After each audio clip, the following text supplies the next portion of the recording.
देश में पिछले 11 वर्ष में ऐसी अनेक योजनाएं शुरू हुई है जिन्होंने नागरिकों की सामाजिक सुरक्षा को, सोशल सिक्योरिटी कवच को बहुत मजबूत कर दिया है और देश के गरीब, वंचित निरंतर सोशल सिक्योरिटी के दायरे में आ रहे हैं।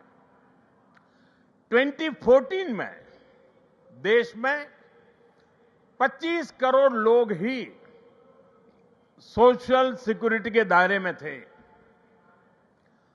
आज मैं बड़े संतोष के साथ कहता हूं और बाबा के चरणों में बैठकर के कहता हूं, आज ये संख्या करीब करीब 100 करोड़ तक पहुंच चुकी है।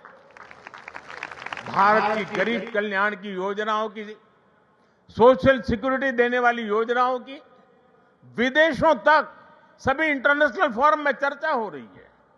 साथियों, आज ही यहां मुझे गोदान के कार्यक्रम में सहभागी होने का भी अवसर मिला है। ट्रस्ट द्वारा 100 गायें गरीब किसान परिवारों को दी जा रही है। हमारी परंपरा में गौ माता को जीवन, समृद्धि और करुणा का प्रतीक माना गया है।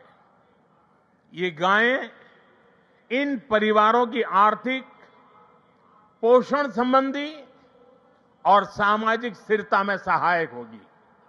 साथियों, गौ माता के संरक्षण से समृद्धि का संदेश देश विदेश के कोने कोने में दिखता है।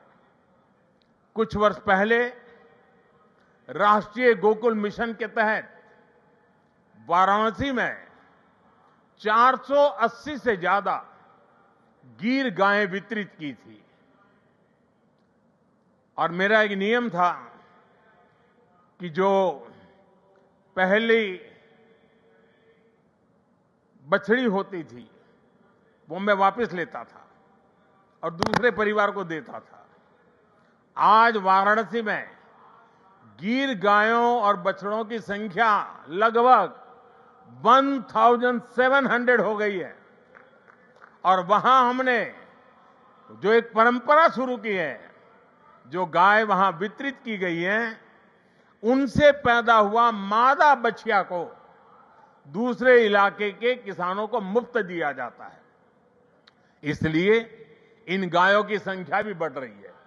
मुझे याद है 60-8 साल पहले अफ्रीका में रवांडा की यात्रा के दौरान मैं एक गांव में वहां गया था और वहां भारत की 200 गीर गायें भेंट की थी और ये दान देने वाली परंपरा वहां भी है। वहां गिरिंका नाम की प्रथा है जिसका अर्थ है मे यू हैव अ काऊ। इसमें गाय से पैदा होने वाली पहली मादा बछिया को पड़ोसी परिवार को दान देता होता है। इस प्रथा से वहां न्यूट्रिशन, मिल्क प्रोडक्शन, इनकम और सोशल यूनिटी बढ़ी है।